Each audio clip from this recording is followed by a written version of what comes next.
Yes, everybody. How's everyone doing today? Eagle Talks Football. We are back again with another video. Vibes from the 6th Premier League preview. Game week, if I'm not mistaken, is it Premier League game week 13? Is it game week 13? I forget what week we are actually on. Yes, it is game week 13, ladies and gentlemen. Arsenal will be facing none other than West Ham away at West Ham. Manchester City and Liverpool are the game of the week over there at Anfield. You're going to have Chelsea facing Aston Villa. You're going to have Manchester United and Ruben Amorim looking for their first win in the Premier League under the new manager at home versus Everton. And of course, another Big Six game is Tottenham versus Fulham. After the big win versus Man City, will Tottenham come back down to earth after and drop points versus Fulham at home? We're going to have to get into all of this plus more. Do me a favor, please do hit that like button. Please do hit that subscribe button. We're also going to have to talk about Konate's injury. We're going to have to talk about Man City's terrible form. Arsenal, are they resurgent? What is going to happen with Manchester United? And overall, is Chelsea actually in this title race or not? Let me know what you guys think in the comment section. Hit that like button, hit that subscribe button. Let's get this show started. I got a wonderful guest for you guys. First things first, I'm going to bring the guy who calls everybody frauds. Every single player is a fraud under his books, none other than the man himself, Ahmed. Just to give you guys a record of some of the people he calls frauds. He calls Declan Rice a fraud. He calls Kylian Mbappe a fraud. He calls Bruno Fernandes a fraud. If I'm not mistaken, you even on the case of some other players, but I can't even name them right now. You probably even called Erling Haaland a fraud at certain points in the season. But yeah, Haaland one is justified. The Mbappe one is just like Mbappe is still very good though. He's a bit overrated though. I still can't lie. Fair enough. I was even speaking to him about Kevin De Bruyne and Mo Salah. Even them are on the fraudulent list. They're on fraud watch for you, bro. Kevin De Bruyne, yeah. Listen, this guy in big games, man. I'm telling you, bro, Regalia. He is privileged to be playing for Pep because wallah, when the onus is on him, yeah. But this is what I don't get about you. You hold Kevin De Bruyne to a standard that you don't hold Phil Foden to. The reason why is because they call Kevin De Bruyne the best midfielder of all time in the Premier League. With Foden, yeah, they don't call him that. That's the difference. Do you get what I'm saying? So yeah. Fair enough. We got the Liverpool fan in the building, and Liverpool fans have been on my case a lot lately, Rack. So apparently you're here to teach me something. Apparently that's what some people were telling me before the stream. They're like, Igal, you talk too much. We need Rack in here to teach you something. Anyway, Rack, what were you saying, Rack? How you doing? Yeah, I'm good, man. I'm good. I see Firenze. You know Firenze, your top. That means Florence. It literally is Florence. My wife went to Florence. She went and got me and my son both these shirts, and that's why I have the Florence shirt. Florence. I'm teaching you something already. You see. There you go. We got teacher Rack in the class is in session, as people would say. Class is in session. There you go. But bro, since you're here, and you're one of your topic is going to be a topic of discussion for the next coming days and weeks. I just want to ask you a simple question. The Konate news. How big of a blow is it? How big of a blow is the Konate news? Because you knew that he had a potential bad knee injury. Nobody is wishing injuries on anybody, especially myself. I hope he comes back for you guys, and I hope we still catch you even with him coming back. But at this moment in time, he could be missing 5 to 6 weeks and potentially could even be longer. And this is a big blow, to say the least. But how big of a blow do you think this could potentially be for Liverpool Football Club? And just to show everybody, the news has officially dropped. Ibrahima Konate is set to miss 5 to 6 weeks through injury. Obviously, it's not good news. But we all know injuries happen, and Konate himself is has a history of injuries, so it would have taken a brave man to assume that he was going to go injury free throughout the whole season. So, yeah, I think it's not nice, but I don't think it harms us long term. I think we'll still be okay. As I've said, the one thing about Virgil van Dijk is that he elevates the players that he plays next to. Look at how many centre-back partnerships he's played with over the years. Dejan Lovren, Joel Matip, Joe Gomez, Ibrahima Konate, all these guys. He makes them he improves their game, and some of them are pretty useless. Like Dejan Lovren was never been a good central defender. So I think as long as he's there, we'll be okay. Look, Konate's had an exceptional start to the season, and he's good.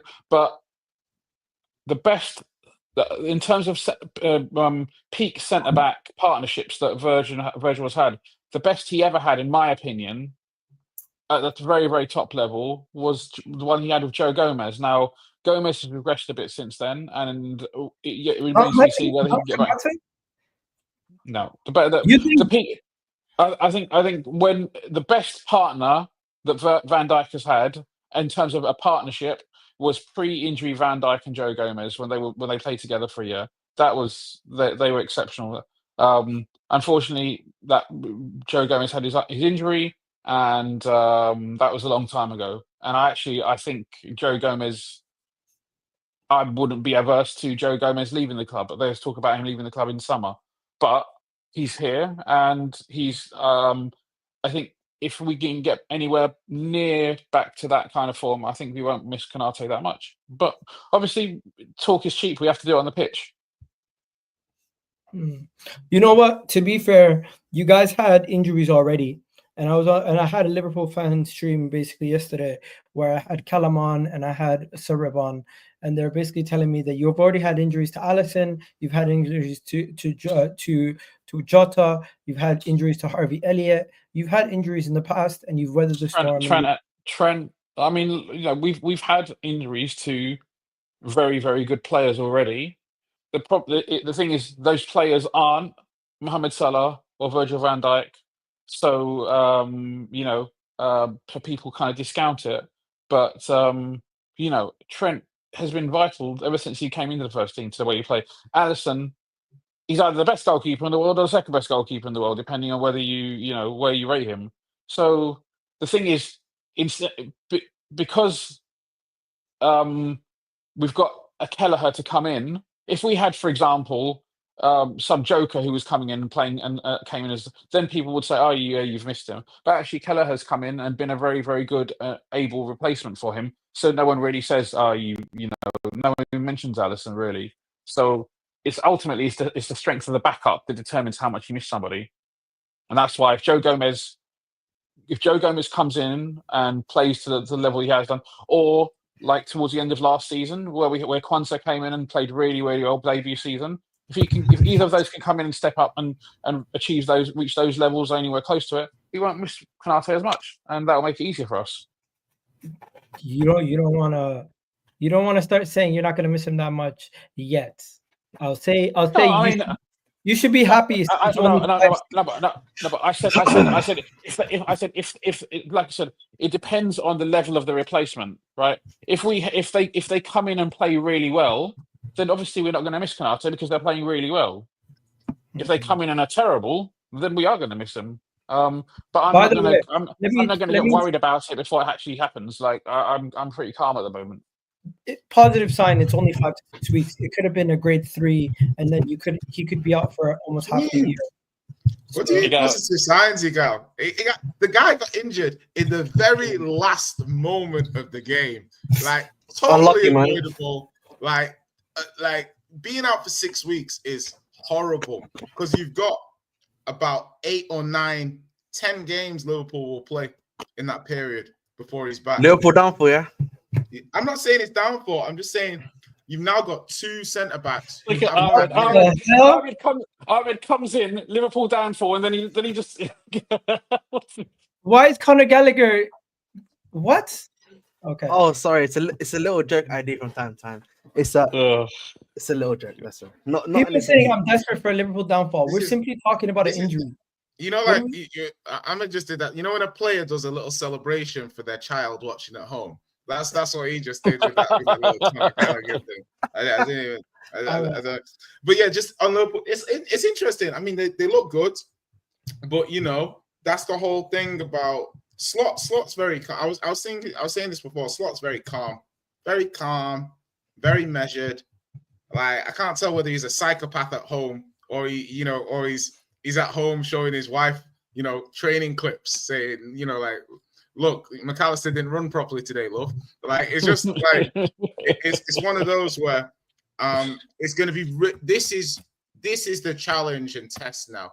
You know, Konate's played so well this season. You can argue he's been as good, if not better, than Van Dijk even. Yeah. So you got two centre backs who haven't had minutes. One of them's got to step up. Let's not forget, Kwanzaa got pulled 45 minutes against Ipswich. Remember? Look at this. Yep. Look at this. And I'm not happy about this. I'm simply just telling you guys, look at this, because you're just sharing information, right? You're just sharing. I'm just showing you information before people start saying he's celebrating. I'm literally just pointing out. Could have been worse. Likely miss throughout the game. That's not bad. I thought that was great for your downfall. Right, one second. You see what I mean? Man City at home, Newcastle away, Everton away, Girona away, Fulham at home, Southampton away, Tottenham away, Leicester away, West Ham away, and possibly returning for Manchester United at home. What a game to come back for. There you go. So this is the thing. This is the thing with the Liverpool fan base, Igal, and some members of the Arsenal fan base, is that we understand these things happen, and we'll have to deal with it. We don't have an option, so we'll deal with it. All right. You know what? We're not going to get on to the Endrick stuff. We'll just swiftly move past that. Now that Vader's here, we can recap some of the games in the UCL. Been some interesting performances in the UCL. Some interesting performances. Ahmed, your team played in Europe. Obviously, you guys played in the Europa League. You guys had an easy win in Europe, no question about it. I'm talking to Chelsea fan Ahmed, obviously.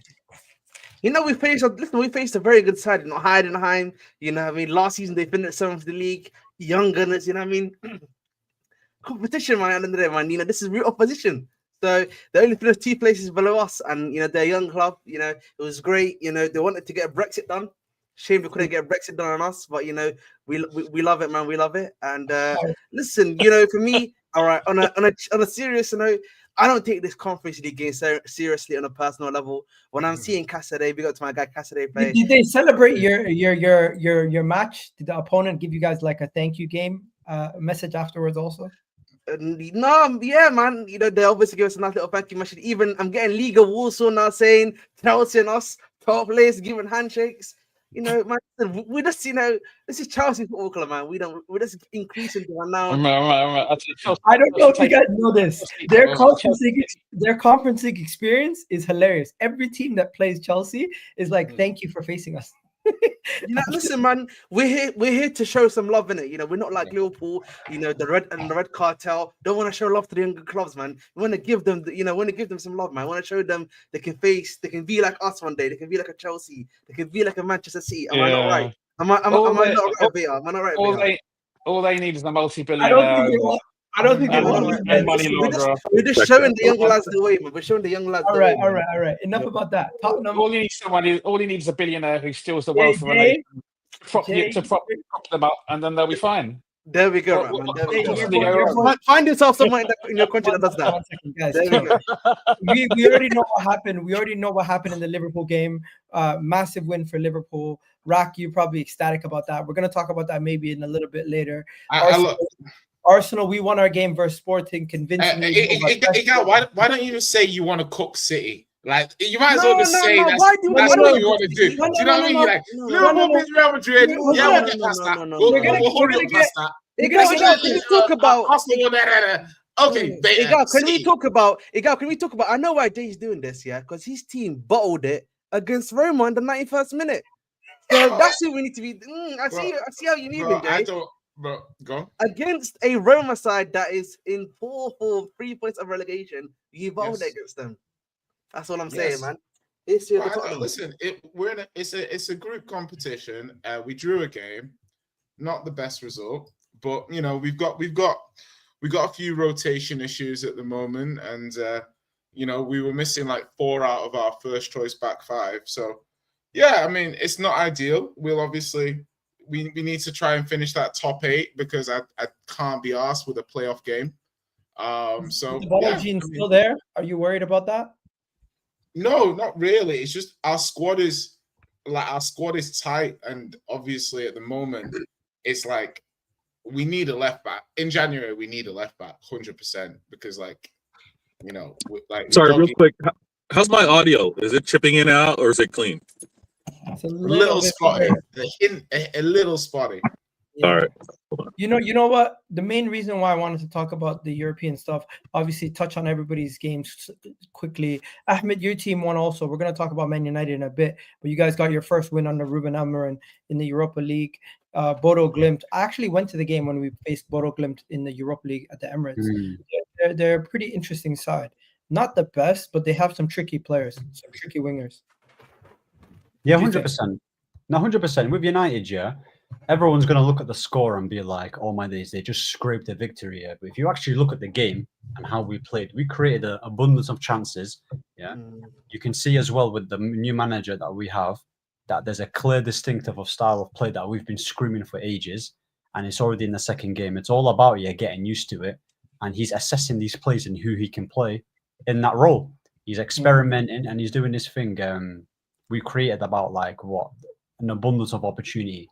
Garnacho should have had about 4 goals in that game, but we know he's useless. And what's his name? Amad Diallo, he was rested. It's quite clear that he values Diallo very highly, something that the previous manager didn't, which is also a good sign. You've got Mazraoui, who has been arguably the bargain of the summer. 13 million. Thank you, Bayern Munich. Big up to Bayern Munich for letting him go, because he's been immense this season. Ugarte is getting used to it as well. And he's saying all the right things. Højlund bagged 2 goals. That was probably his best performance in a United shirt. Yeah. I'm seeing some positive signs with this manager, bro. The thing is, defensively, we still need to work on in transition, because when teams are attacking us, yeah, defensively, we're not looking great. But in terms of our attack, if you look at all the goals that we've scored, it's not just it's not out of the blue, or what a strike by this guy, or this. It's well worked goals. We can clearly see exactly. That's what I'm saying. So he's coaching these players. The style of play, yeah. Yeah, he's coaching these players. Yeah, he's coaching these players, which we've not had for about 6 years, bro. For a long time, man. For a long time. Right. Let's get into what we've all been waiting for. Yo, Vader.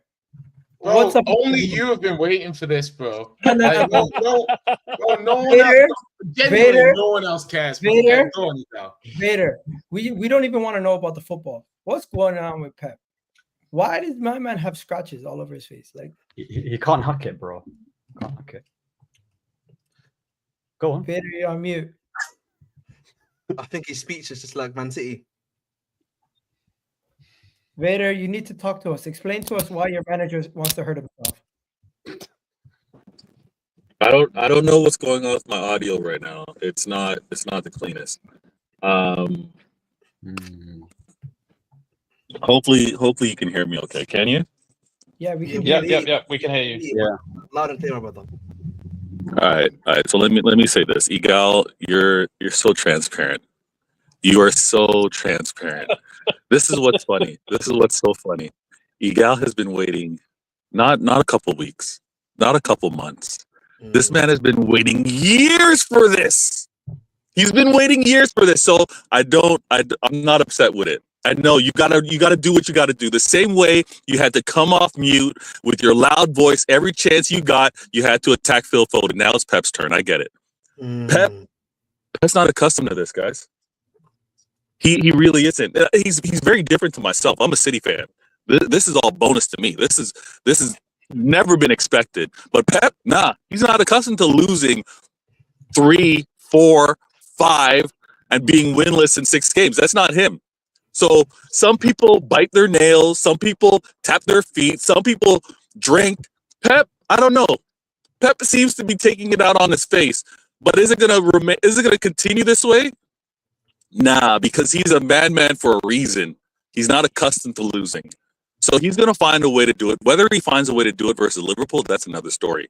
That is another story. But I'm not upset with this. You rivals got to take your shots. You guys got to continue to plaster and say Pep's lost it. He doesn't know how to deal. You City fans, you've ruined Pep's legacy. Get the heck out of here. Pep's about to do 11 years at Manchester City, the longest he's done everywhere else. And the reason why he's doing something unprecedented with regards to losses, because He hasn't been a part of this type of rebuild before. He didn't spend enough time at Barca to do that. He didn't spend enough time at Bayern to do that. He fell in love with Manchester City, and now he's being part of a rebuild. That's the difference here. One second. How do you go from winning 4 in a row to saying you're in a rebuild already? Like, what are we doing? Wait, whoa. What is being 4 in a row? Hold on, let me speak. Let me educate. No. This does not. You do not just snap. You do not just snap your fingers and say we're in a rebuild. Everyone acknowledge we're in a rebuild. No, that doesn't happen. You yourself. Wait, what? Sorry. Yourself, okay, my bad, Ego. All right, it's not a rebuild. We're in phase 6. Does that articulate better for Arsenal fans? We're in phase 6. Guys, how does anybody say they've gone from 4 league titles in a row to snapping their fingers saying, "Yep, we're in the middle of a rebuild"? What the fuck? How do you go from A to B? No, you see, you missed the point. That's why. Sometimes the fall is abrupt. Sometimes you push, and then something breaks. I understand it may not seem like plausible. You would expect it to deteriorate slowly, but sometimes it doesn't. Maybe that's just the straw that's broken the camel's back. No. Sometimes, man, Guys, real quick. No, Igal is ready to pounce on any one word that I would have said. He wants to pounce on the rebuild. I said Pep is sticking around for 11 years to be part of the rebuild, not that this year is a rebuild. See? So you're quick to do it because you're in what phase? I have no idea what phase you're in. But we're about to deal with something that's we're going to require Pep to be around here for the rebuild. He's not going to leave this league. He's not going to leave our club. No offense to United, Ahmed. He's not going to leave us in a bad shape like your manager did, Sir Alex Ferguson. He's going to make sure that what he does has us set up for continued success. He's not going to make the next manager look like a bum or a loser by leaving him with outdated, overaged, and not productive players. Pep is going to be a part of this rebuild. So he's sticking around 11 years, guys. 11 years you've had to deal with him. Right now it's been 9, and he's dealing with the first struggle. The first struggle of having to lose 5 on the bounce. Now, it might be 6 because we're about to play Liverpool. And I've said this, Liverpool and FSG, if they know anything, they know to attack when you're wounded. They know to attack when you're at your weakest. What did they do when we won back-to-back? What did they do when we won back-to-back? And the only club to be able to win back-to-back, there's a few on this panel right now. Ahmed, Chelsea can smile. Ahmed, United can smile. No one else can smile with regards to back-to-backs in the Prem. No. Let's not go back to the 1930s, Gal. We're talking about the Prem. All right? So when it comes down to a Prem, it's very difficult to do. And to repeat, to win 4 in a row, it's incredibly difficult. But what Liverpool have been able to do, when we did the back-to-back, they got us. They kept us from winning 3 in a row. Now that we've won 4, trying to win 5, guess who's around the corner now? Guess who's ready to pounce again? Liverpool. They attack when you're weakest. You know what I would say? Stay humble, eh? That's all I would say. Just stay humble. Stay humble. Eh? Can Arsenal really use that though, Igal? I'm just gonna ask this question, yeah. I'm gonna ask you this question. Igal, can I ask you this question, yeah? Because you can't say stay humble. You can't. I'm ahead of him in the league standings. Yeah, that's what I'm saying. You can't really say that when he's still ahead of you. Vader. You want to play that game? What am I to be humble about, though? When you say stay humble, eh? What do you mean with regards to what? Because you guys have been moving mad for the last 4 years, and now that all these things that we've been telling you, that your players are not at the same level, your squad is looking weaker, everything that we've been speaking about has come to fruition, and now you guys are looking like this. You need to have a little bit of humility and understand how you got here. We understand exactly. Oh, I so wish I could be on camera, but I'm driving right now. We understand where we're at. And listen, of all fan bases, Jay, Rax, Ahmed, Igal, of all fan bases, we are the humblest.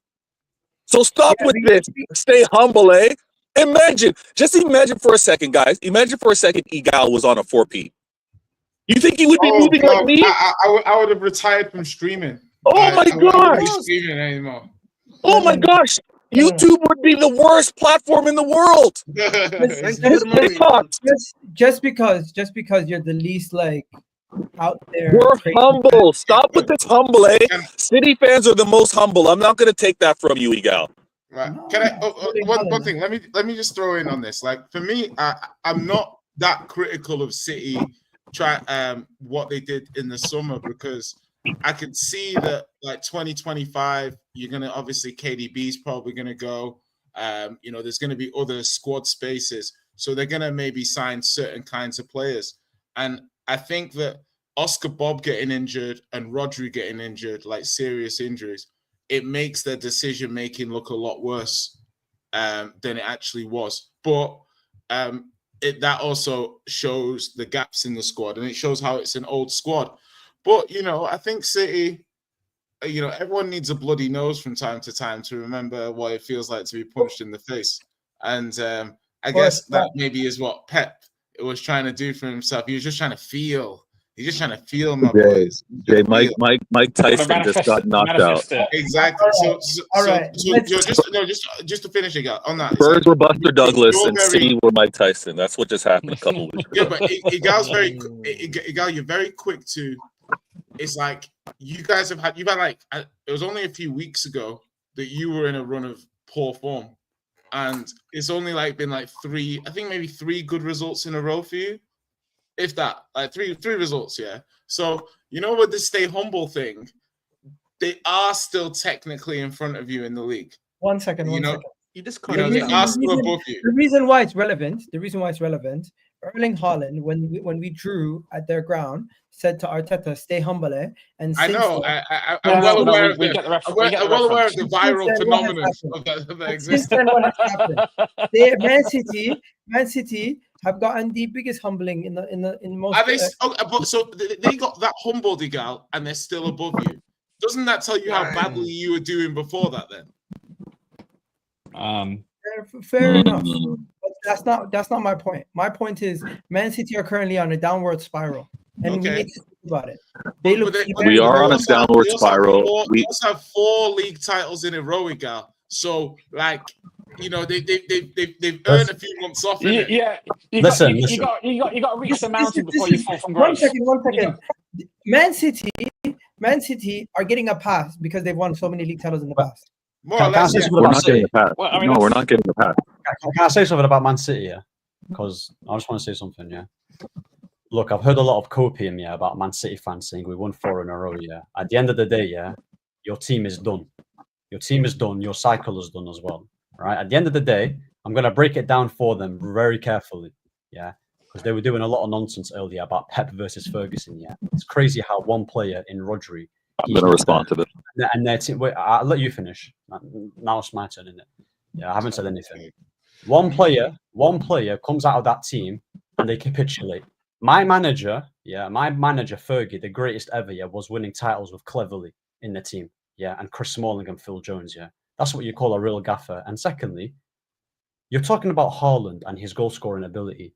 But when it comes to the big games in Haaland, and when you really need him, them type of Aguero moments, because they're talking about Haaland like he's the best ever. He's not on that level.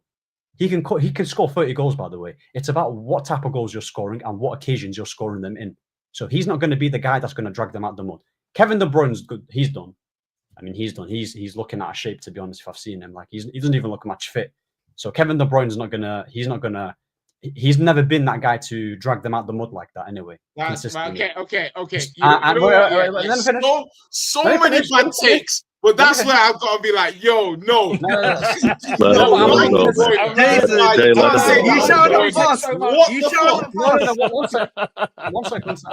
you interrupted the clippable moments, man. He was about to dig his own grave. I'm not done with your team, by the way. I'm not done with your team.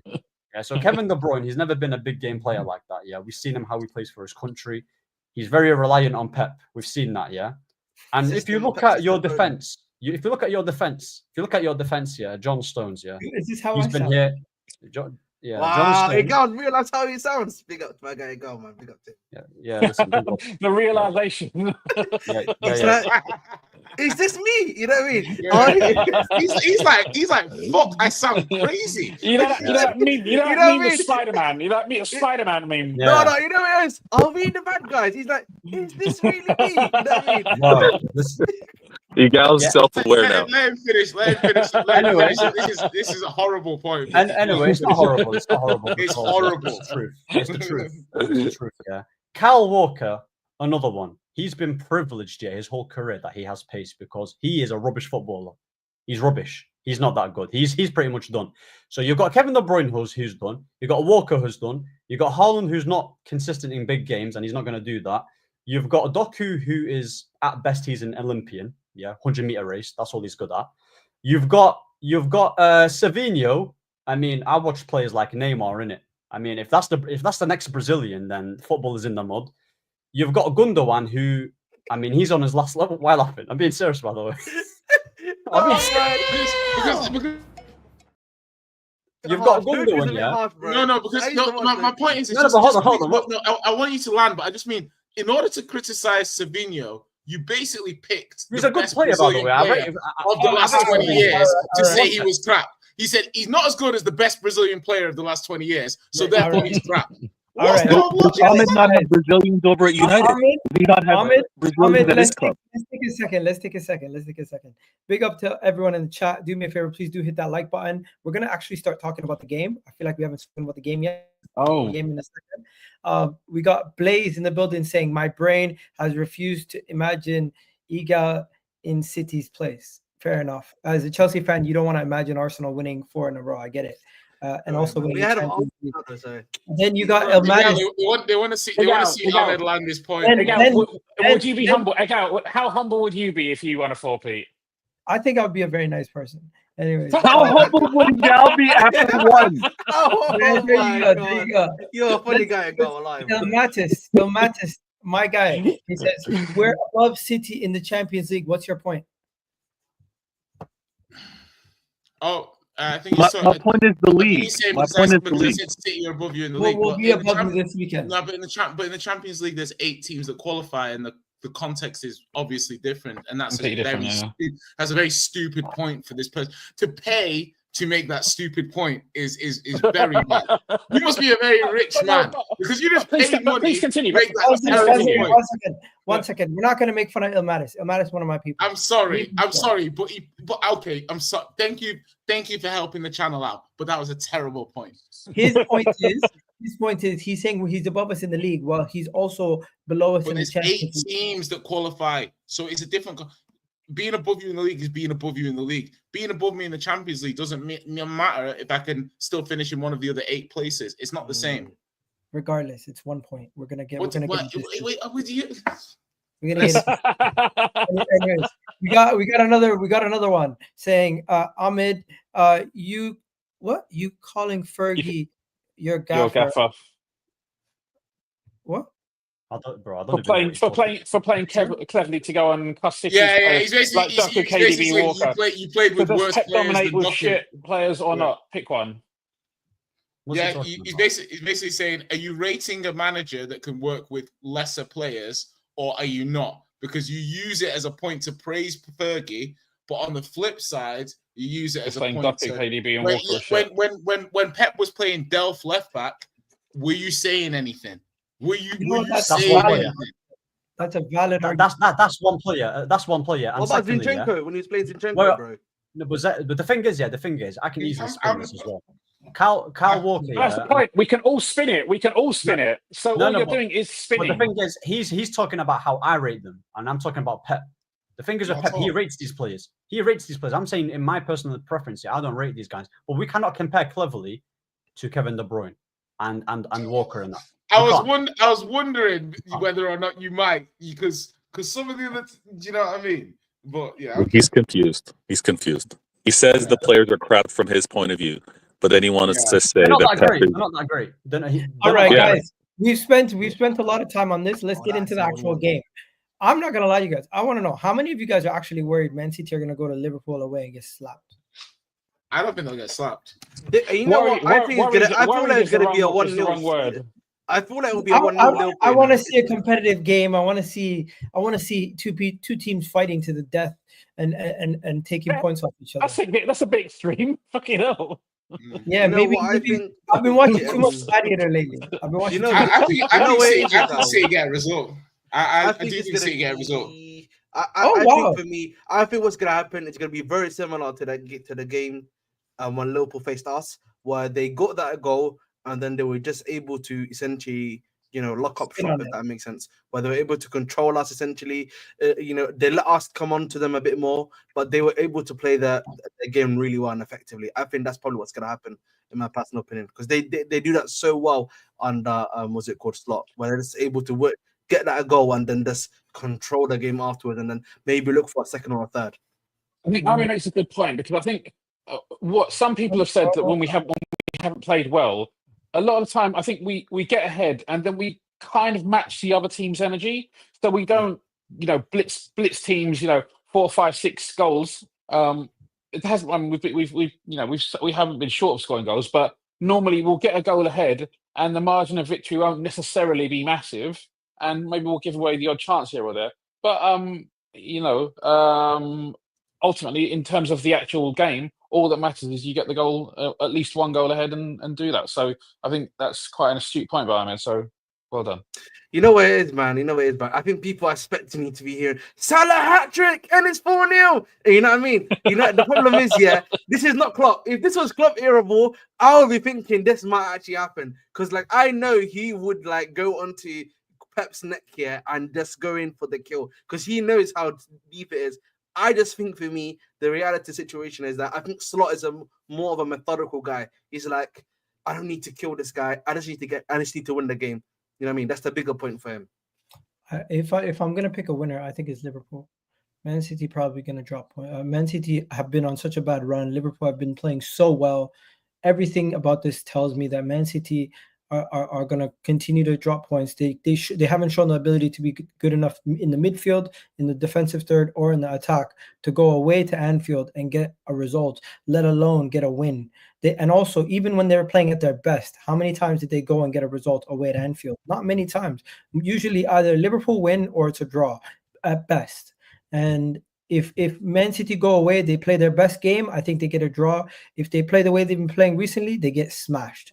But most likely they're going to have a close game, and Liverpool are just going to have too much for them. And I think it's going to be like a 2-1 win to Liverpool.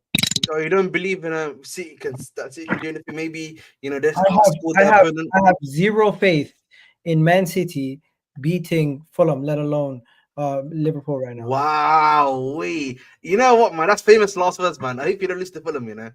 That's all I'm saying, man. They'll be losing to Fulham, man. West Ham. What? No, Fulham in particular, because they got a lot of ex-Arsenal players in there, and they got their 2 cams, previous number 10s. Yeah, so, fair enough. I'm basically bigging up Liverpool, but you've turned this into a Man City hate thing. Man City this season have really looked really bad for the last couple of games, not only defensively but offensively also. They have not been able to get themselves going. Outside of Erling Haaland, who's really been threatening, Bernardo Silva's not looking that good. Phil Foden hasn't really been doing that good, in my opinion. You also look at the rest of their midfield options. They're not chipping in with the goals like they used to. Man City seem very one-dimensional in the attack, and defensively, with the pace on the left-hand side that Liverpool has, I could see them outpacing, what's his name again? Kyle Walker, quite easily. And I don't even know who you're going to. Gavardi on the left-hand side is going to have a busy day with Mo Salah also. So it's going to be peak for Man City to try to keep up with this Liverpool team right now. They just look unbeatable, and Man City look very vulnerable. No, it's true. That's your cue. Yeah, that's time for me to speak. Listen, we're in very poor form. We're in form that's really unprecedented for Pep. I'm already seeing members of my fan base that seem to have forgotten hard times before new ownership. So for those that are struggling with where we're at, it is what it is. What's going to have to happen is Pep's going to have to put on his best 11.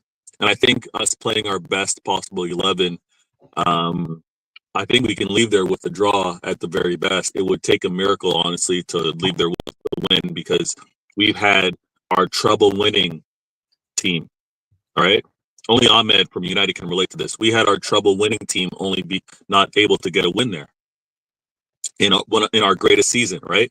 So we're not looking to be in that form at all, and I don't think that we should be going into this game expecting a win. Now, there are some injuries that are happening over at Liverpool. We'll see on how that affects Slot and who he chooses to play, but we are going to have to play lights out. And that's something we haven't been able to show to do. And when I say lights out, we have to play from minute 1 to the 90-plus minute. We collapsed at the 75th minute in the Champions League. We had a very good half, I would say, versus Spurs, and then the second half was a disaster. So we're not looking to be able to close out games, which we will need to do versus Liverpool, because they've shown to be one of the best second half teams out there. And they're the best. I would say that they're the best team in the world right now in the Premier and Champions League. And I said this earlier, if there's any club that's going to hit you when you're down, it's Liverpool. If there is any club that's going to take advantage when you slipped up, it's them. I'll wait to see what Pep does on 11 in terms of the 11. I think that it's probably, with an injured Bradley, it's probably Trent starting, although Trent's coming into fitness. I don't know how good he's going to be, or maybe it's going to be a Gomez. And then with no Konate, I want the two wingers that you guys don't rate. I either want Savinho or I want Doku on that left wing. I want that right back, whoever it happens to be, to have to think about who they're defending against. I want that right back to also require some help, whether it's from the midfield or the center back to help over that. To maybe create some space for Haaland. Yeah, all of you would be very reliant on a striker like Erling Haaland. All of you. The same way a lot of it is dependency on Saka. The same way a lot of it is dependency on Mo Salah. When you have a star player like that, yeah, that's usually where most of the goals come from. So I'm not too concerned with the attacking, but we do need to be a lot more clinical. In the fence, it's up in the air. And that's the most threatening part, because Liverpool is shown to be very, very attacking and creating a lot of opportunities. So we'll see, guys. I think Igal's heart, right? Igal's heart is he wants to win this Prem. So his heart is actually telling him he wants City to come out of here with a win. His heart's telling him that's what he wants. But the practical side, the logical side, looking at everybody in form, it's probably Liverpool's night. But that would be the worst case for him, because that means Liverpool keeps that point gap and they don't come closer to Arsenal. So we'll see where all the emotions are at on Sunday. We'll see who's rooting for who. But honestly, we don't look like the City that would catch a win over at Anfield this time around. All right. Finally, Rack. Finally. Has anyone else even spoken on this? No. Everyone's. Has anyone even spoken on this? The game of the weekend. Okay, well, we're done. No. It's Rack's time to speak on it. Thanks for coming, ladies and gentlemen. No. I'm saying it's Rack's time to speak on it as a Liverpool fan. Everyone's been talking about your club. It's time for you to chip in. How you feeling? No, we got more people out there saying you'll be fifth, Vader. Ooh. I mean, Brighton are already winning today, and so they're currently in second place, which is incredible in itself. If you think about and you research where Brighton have come from, I've said Brighton and Brentford, pound for pound, best run teams in the world, or at least in England. So big up them. It's halftime. You drop points. Yeah, but you got to respect. Look at where Brighton have come from. Incredible. Anyway, we're getting sidetracked. City, obviously, in the last few years have been incredible. They've reached levels that very, very few other teams have ever reached. In terms of consistency, obviously, 4-peat trebles. I mean, Pep has done a 4-peat. He's done a treble. He's been a Centurion, and he's won a domestic treble. When you think about it, his list of accolades is incredibly impressive. And this is probably as weak as City have been, apart from in his first season when he didn't win the Premier League. And they seem fragile. I think if they get the first goal on Sunday, there may be that might galvanise them to some extent and give them something to cling on to. I think if we get the first goal, I think it could be a long night for them. Charles Nation, man. Charles Nation. Yeah, so this is why I think it's important that we stay disciplined. Obviously, I understand Konate's not going to be there, and he's been immense this season. But these things happen. We'd have to deal with it. And Joe Gomez or Kwanzaa will come in, and they'll have to perform, and I'm sure they will. I have faith that they'll perform to a good level, and it makes things easier because the rest of the team is playing so well. When you only have to swap out one piece, that makes things that definitely makes things easier. Hopefully, but I mean, to be fair, that's not even true because Alisson's not going to be there. Trent may or may not play. I think potentially Trent may not have played, or may have been Joe Gomez playing fullback now that Bradley's injured. But now that may change things up. So Trent may come back in to play fullback, and Gomez may play centre back. I'd be surprised if we see both Kwanzaa and Gomez, but stranger things have happened. But anyway, look, we're playing well at the moment, and I'm really looking forward to the game. I think realistically, and I think Vader will agree. If we beat City, I think City will be out of it because they're just on a downward trajectory, and it takes a while to turn these things around. I remember the season when we had a number of consecutive bad games where we I think in 7 games we lost 6 of them. The year we had Van Dijk and Matip and Gomez out.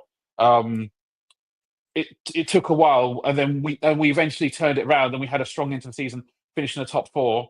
I think City can regain some form, but I think it's going to be a big ask for them to make up an 11-point gap on this Liverpool team. So we'll see.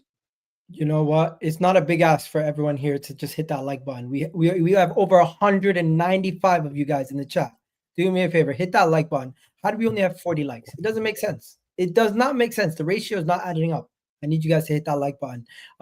Guys, before we go any further, I need to hear from everyone's predictions and give us a brief description of what you think is going to happen. I've already said 2-1 to Liverpool. I think Rack is going with a Liverpool win also. What's your score prediction, Rack?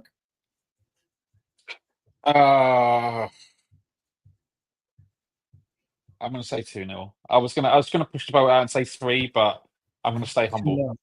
2-0. He's staying humble. Stay humble, eh? Vader, what's your score prediction?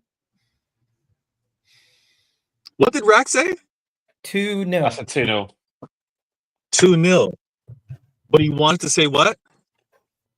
I said I was going to say 3-0, but I'm going to stay humble.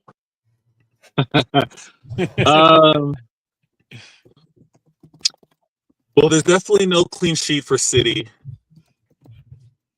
I think these players got to show fight, and Pep's going to have to try to do his best to outthink Slot. I think we might be looking at a classic 2-2. All right. Classic City 2-2. City and Liverpool 2-2. Chelsea Ahmed, what do you think? I'm going to stick with what I said. I think this game, I think a lot of people are hyping it up way too much. Jack Howe, can you put Jack Howe's message up? This is what I mean. Joe Gomez and Van Dijk. When the best partnership Van Dijk had, in my opinion, was that partnership between Joe Gomez and him. That was an incredible run. Yeah. Sorry, yeah. So that's all right, man. Listen again, and I'll say this again. I maintain this, and I think this is what's going to happen. Liverpool 1, Man City 0. I think generally that's what's. I think we're overhyping how big the game's going to be. I think we know, when we hype these games up, they turn out to be like a ball fest. So for me, it's going to be a 1-0 Liverpool win. All right. What are you saying? Jay? You're on mute. Yeah. Draw. Really? Yeah. Think City will turn up.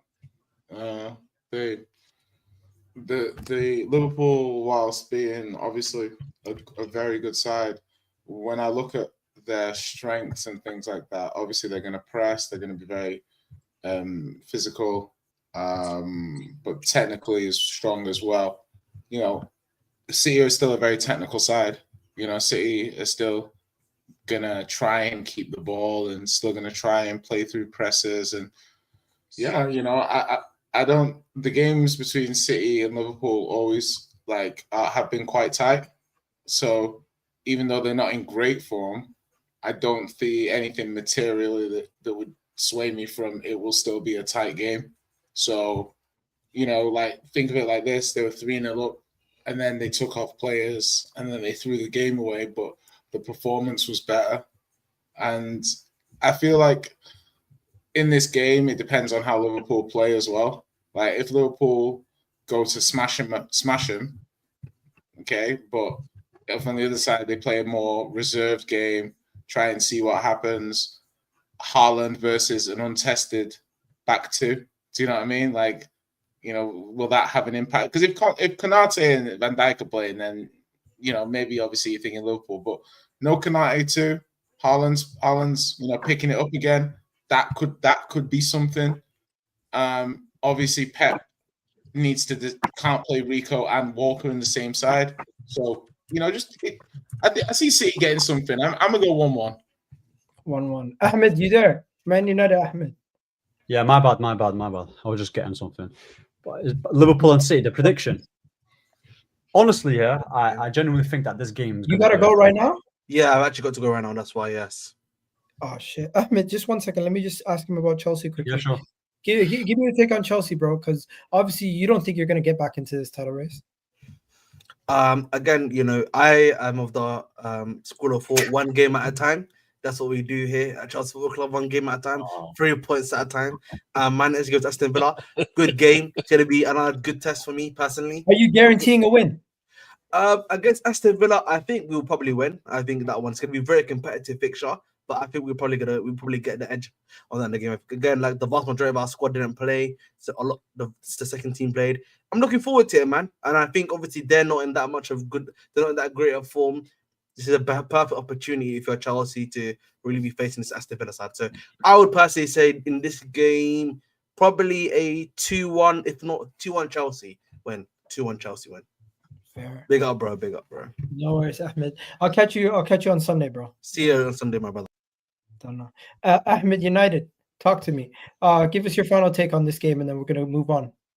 Yeah, Liverpool and Man City. Yeah, like I don't actually think that Liverpool are going to completely wipe the floor with them. I think it's going to be a draw in it. I think it'll be like 2-2. That's my prediction. Because the thing is that obviously Liverpool are in their best form now. City are in their worst. I'm just trying to think logically. Yeah, I just think speaking that Pep is going to know that in transition against Liverpool that they could actually destroy them in it with how Walker's been defending lately. I mean, he was getting burned by Werner. So when you've got Diaz, Salah running at you, it's a long day. Yeah, and Gvardiol has been looking shaky. John Stones is not the most reliable defensively either.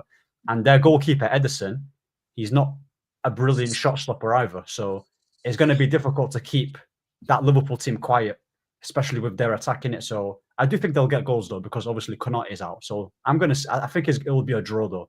And in terms of, I'll say it's a draw. Fair enough. Next game we're going to talk about is Arsenal West Ham. I don't know. West Ham this season have not looked that good, but I don't want to go into any game be 100% guaranteed easy 4-0 win. That's not how we've been this season. But we currently turned our form, and this is the kind of game where I want to see a little bit more of a better performance once again, a good result.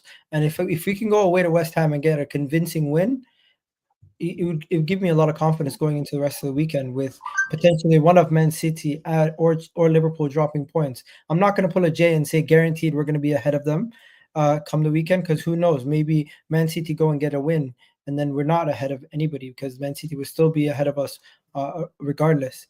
But hey, right now, I'm just going into this West Ham game confident. My team's playing good. We scored 8 goals in 2 games.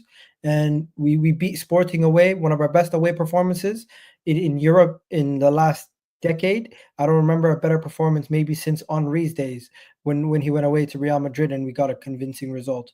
But yeah, overall, I'm just taking it one game at a time, and I'm excited, bro. I don't know about you guys. I think Arsenal win this game. I would say we keep a clean sheet. We go away. We try to nick a 2-0 win. Anybody got anything to say on Arsenal? All I'm saying is that it would be very, very funny if you drop points. Because I think we can agree. One thing I don't know what we've spoken about, Igal, is that at some point the gap would become too big, right? And I think the question is, I think you can only maybe afford to. I don't think you can afford to drop any more points. So if, for example, you lose tomorrow and we beat City, I think you would at that point would you concede if there was an 11-point gap? Arsenal must win. No. I just that's. Do you think an 11-point gap is closable? I've seen it happen before. Newcastle versus Manchester United. Do you think it's closable? I don't think it's realistic. Okay. But at this moment in time, Liverpool are the favorites. We need Arsenal to just continue to win our games. Favorites. Yeah, Arsenal needs to continue to win their games, and Liverpool need to drop points for anybody else to get back into it. You guys control your own destiny by like 3 games or 2 games by now. So it's very much in your hands. But yeah, I don't think anybody has anything to say on Arsenal. You guys pretty confident we're going to win. But West Ham have been terrible this season, so I don't expect it to be anything other than a convincing Arsenal victory. Especially you are playing very well. Last couple of games, you're back in the form that you showed at the end of last season. I think that's fair. We're just being I will give Arsenal. Oh, by the way, well. you guys love when I overhype my players. The Premier League UpToStats website compared Saka to all the best Premier League players in Premier League history, and said he currently has a better goal tally at this age than Alan Shearer and Frank Lampard, and he's only like 5 off Wayne Rooney's goal scoring. What do you call it? Total goal contribution at this age. Wait. They did a comparison of where he's at his age. They did a comparison where Bukayo Saka is at his age compared to all the players who played their entire careers in the Premier League and where they were at the same age. And they found at the same age. Okay, yeah. All right. So he's now he's top 8 under the age of 24 performers, and he doesn't turn 24 until next September. So he could catch up to the likes of Robbie Fowler, Michael Owen, Lukaku, and all these guys. Oh my gosh. Okay. All right. That's cute.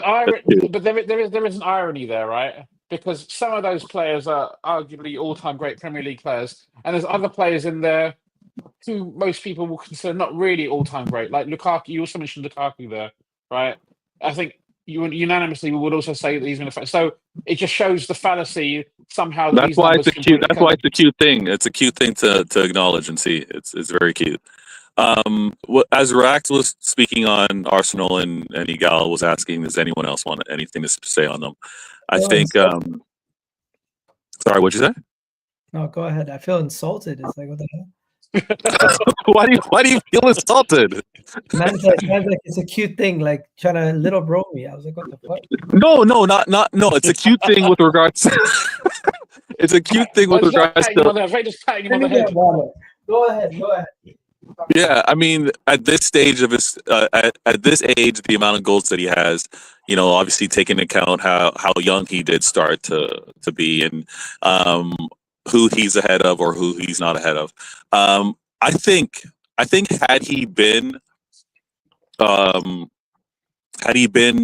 of some big names, I think you're definitely going to make a TikTok and make a big deal about it. Already did. You already did? Okay, I'll make sure to go catch that. With regards to Arsenal right now, they're back in form, Rax, because guess what happened? They were no longer expected to be the top club of the season or to be expected to win the trophy, right? When everything falls off, when the expectations are gone, that's when Arsenal miraculously get back into form. So now that they're several points out, I think they're going to be cruising. I think they're going to be showing their best form right now. When it gets really tight again, when they're closer to Liverpool and it really means winning this title, I think you're going to see a dip in performance. But we'll have to wait and see on that one. We'll have to wait and see. Fair enough. Ahmed, you there? United Ahmed, are you in the building? Jay, we need to talk about their clubs before we wrap up. But I'm going Arsenal win, obviously. No one's going West Ham win, right? Nah, you guys got this. All right. Fair enough. People in the chat, do me a favor. Please do hit that like button. Let me know. Do you guys think Spurs could drop points to Fulham off the back of the win that they had versus Man City? Because that would be hilarious. That would honestly be hilarious. They go and have their biggest win versus Man City away from home, slap them 4-0, and then the next week lose to Fulham at home. No Vicario for an extended period, and they're now going to have, what's his name, Fraser Foster as their goalkeeper. Yes, Igal, you're actually very unfair when it comes down to Spurs, because you said it would be hilarious. The fact that they wouldn't have Vicario, you can understand why they might drop points, right? Because No. that's a very big difference in terms of quality of keepers. No, I hear it, but the fact they didn't beat you because of their defensive ability. I would say they beat you more mainly because of their ability in attacking third. They've been the best attacking team this season in the league. That's true, but they also kept Holland off that score sheet, and he could have easily possibly had a hat trick that game. He would have had a brace. So, like, I think the fact that you could also say Erling Haaland's shooting boots have been off for like 6 weeks now. No, well, okay, if you want to talk Prem, sure, but he's still scoring goals in the Champions League. He happens to not be as clinical as he used to be in the Prem. That'll change. I like that he's getting into those spaces. I like that he's taking those shots. I'm glad that they're on target and they're requiring some good keeper saves. If they're being like skied or missing the target, I'd be a lot more concerned. But a player like this, I don't know where he ranks amongst goals scored at his age. That'd be something I should look up on the Prem website. Maybe hopefully they have that comparison. But I think him and his scoring, it's going to fine for him. He's too relentless for it not to be. And we're going to need every possible clinical goal from him to get a result from at Liverpool. But Jay dropping points to Fulham, that's realistic, man. That's realistic. I'll let Jay speak on it though. Hold on, boys. What's going on? Do you think you could drop points to Fulham? I think that it is a possibility, but not a probability. Like, obviously, Fulham will be game. They're an awkward side. Fulham are an awkward team to play. Like, do you know what I mean? But the team just has to, suck it up. I think hopefully we got our inconsistent result out of the way against Roma. So we got a big week. Got Fulham, Bournemouth away, Chelsea next weekend. So I think we beat Fulham. I think they're a good side, but I think we need to show our quality. And I'm gonna go 3-1 Spurs. Like I think the main thing is that we've got quite a few attacking injuries at the moment. So like Moore's out, Odebear's out, Richarlison's out. So it means that like the attackers are just playing a lot of minutes. So, not that many options for the team, but, Maddison, Kulu, they've been in good nick recently. So I'm backing them to lead us to victory. I think our centre-backs won't be, I don't think we'll have our centre-backs back. Not sure if Udogie's back. I think he should be okay. Obviously, Forster's in net. So, yeah, we're just going to have to score some goals in this game. I think Fulham will score. So we just need to just play as well as we can, just get the result. Don't mess it up. But, yeah, big week pressing. We need at least 7 points from this week to keep in touch with the teams above us. So starts this weekend and we need 3 points. So I think we do it. Fair enough. And unfortunately, Ahmed had to go. He is predicting a Manchester United win versus Everton, and he will definitely be back, hopefully, on another show, as he has some wild takes on Arsenal we didn't get to address. But guys, that's pretty much it for today's show. Rack, what do you think? Man United get their first win versus Everton? What a game for me to predict, eh? My two arch rivals, my nemesis versus my my other nemesis. As a Liverpool fan, what do you want to happen in that game? A draw? No, actually, the thing is, I'm not a Liverpudlian, right? So I grew up in London. I know far more Man United fans than I do Everton fans, and as a result, I love to see them. I love to see them crying. I love to see them hurt. I love to see them in distress, in a nice way, in a footballing way, not in an actual bad way. And it will be pretty funny if Everton beat them because hey, it's always funny when United lose. So let's keep our fingers crossed for that.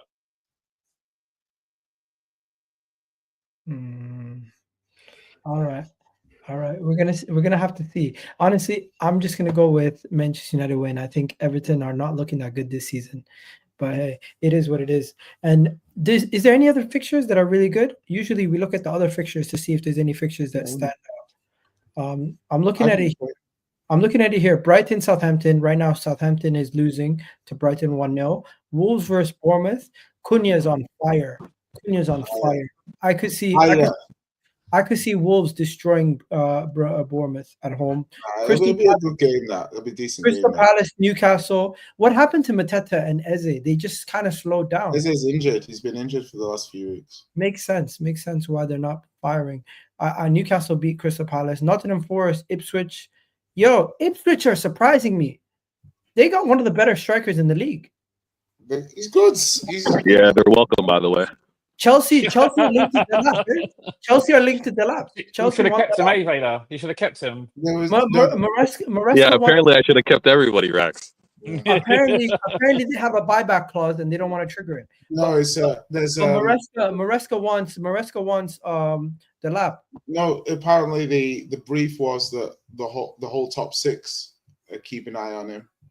Yeah, but we were also keeping an eye on Evan Ferguson. He's now available for 60 million in January. Yeah, no, but they're saying that I think they mentioned they name dropped especially United and Chelsea. Really true. The Maresca connection. Evan Ferguson thing is a bit weird because obviously he burst onto the scene and was very impressive. And then since then it seems like the hype has kind of died down a little bit. Obviously, because Welbeck and Joao Pedro have been better, and Welbeck. Yeah. No, I know. Of course, I understand. But he was, he burst onto the scene, and obviously he's not playing as much at the moment. And is this a sign that Brighton are just trying to cash in because maybe his development has been stunted a little bit? And obviously, 60 million is a lot of money to ask for a striker who. Bro, they were asking for 100 million in the summer. I know, but that doesn't mean that either of them is a good price, right?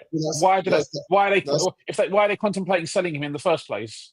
Well, I think the thing is, I was going to say, Rex, I agree with what you're saying. The thing is that some of these strikers, you have to sell it. It's like stocks in it. You got to sell at the peak. You look at something like Muani, and that's a good example of selling the striker. Ramos selling the striker at the peak. And then they regress to the mean, and it's like, oh damn! I think with Ferguson, nailed it. You're left holding the bag. Exactly. You need to realize your profit. With Ferguson, I 100% believe that potentially there's a thing behind the scenes where the manager's basically saying, "Wow, if we got 60 million, there's a lot of quality. We could bring in 2 players of serious hype of that level." Yeah. And I think they're looking at that saying, the thing is that the more he steps foot on the pitch, the more normalized his price tag is. Let me ask you guys a very strange question. Right now, if I told you had to bet your house, but you'd get 2 houses if you win, would you bet your house? Right? So homeless or 2 homes. Okay. So say the value of your house. Say the value of your house is like 300,000. You bet the value of your house, right? It's a hell of a gamble to start off with. Okay, say your house is worth 400,000 pounds, right? Okay. Example. Okay, right? now where do you live, bro? It's gone from 300 to 400 in the last 10 minutes. I live south of Reading. Anyways. Okay. Look at it. I live in Reading. Okay, say your house is between 300. Say your house is between 300 to 400,000, somewhere between that, right? And then they told you this is a sure bet, and the sure bet this week, the sure bet game, out of every game that you could look at, what game would you say it is? You got Wolves versus, you got Arsenal versus West. You got Arsenal versus West Ham, Tottenham versus Fulham, Chelsea versus Aston Villa, Man United versus Everton, Liverpool versus Man City, Brentford, Leicester, Nottingham Forest, Ipswich, Crystal Palace, Newcastle. I'm not betting my house on any of those games. I just feel like there's no game where you can guarantee say this team is going to win. I feel like I think that's the Premier League. But if you were to look at it and say like who looks like what game looks the most logical that you're gonna have a winner, I think yeah. I think yeah. Yeah. Would you bet your house on Arsenal to beat West Ham away? So I get what you mean. I'd always back. Probably would have been Brighton Southampton tonight. Wait. You're betting your house versus Man City. Huh? You're betting your house versus Liverpool, Man City. No. I'm saying I would always pick a home team of all these fixtures. So that'll be my starting point. And then I look, Villa are not playing great at the moment. Chelsea are in a decent moment. Bro. I want to bet my house on Brentford. You're betting your house on Chelsea to win. No. I would say Chelsea, Villa, or Man United, Everton, just because they're both home. But that's like it's like 70% the home team. I'm 70% sure the home team will win. Yeah. Do you know what I mean? It's to be fair, and Jay's right. If I had to pick, it would be Brighton, Southampton. Brighton at home to go to Southampton. There's a reason why gambling. There's a reason why gambling is against our religion. It's very. I was going to say, kids, we don't endorse gambling. Yeah, we don't promote gambling. But I'm just the reason why. Don't lose your house. Stay safe. The reason why I did this. It's cold out there. I just want to show everything. I just want to show everybody how as much as we can predict games and everything, if we really had to put serious like thought into it, all these games, there's a reason why the other team could get something from it. It's even you can look at Arsenal, West Ham. West Ham have not been good this season, but you can still say, you know what, they beat them last year twice. They beat us last year twice. But they're the home team, and they have some decent players, right? Yeah. They've been pretty shit, but they have got players. If they play up from if they play to their potential, and Arsenal have an off day, which you've had apart from these last two results, there's been a bit up and down. You can see a Bowen getting a goal or something. Man said, "I'd bet my house on Fulham to have 4 houses." You know what? We're gonna wrap it up here. Anybody else betting their house? Yeah, they're betting their house on Arsenal, West Ham. Look, it's a tough game. But yeah, we're gonna catch you guys. I'm gonna have a busy week. Tomorrow I'm gonna do my match reaction after the game, and then we're going to be back. Oh shit! As soon as we say that, it's 1-1 between Brighton and Southampton. Is it? Is it? We're living on the fucking streets, Raps. Thank you, Raps. Oh, my family's crying now, Raps. Jay, you know the funny thing is, Jay, I put my faith in you back to you, and this is how you treat me. You know the crazy thing is? Yeah, bro. Snuggle up, the cardboard box is warm. If you were to bet, if you were to bet on any team, you'd be shaking it because at every game there's a point where the team is on top. That was brilliant timing. That was brilliant timing. Anyways, we're gonna wrap it up, guys. You have a wonderful weekend. We'll catch you guys on Sunday. We'll be live at 7 on Sunday if everyone's okay with that. We'll catch you guys at 7, a little bit earlier, so we're out of the way, and then. Tomorrow, I'm going to be on Never a Foul after my match reaction and the Football Terrace. And also Sunday, I'm going to be on Judge Mo's channel after Vibes from the 6. So make sure you guys check out all this content here and catch us everywhere else. Vader, we already redirected to his channel yesterday. So please go check out Vader's channel. And of course, we're still waiting on Rack and Jay to set up theirs. But there you go, guys. We're out of here. W's in the chat, people. Peace out. W's in the shot. W's in the shot.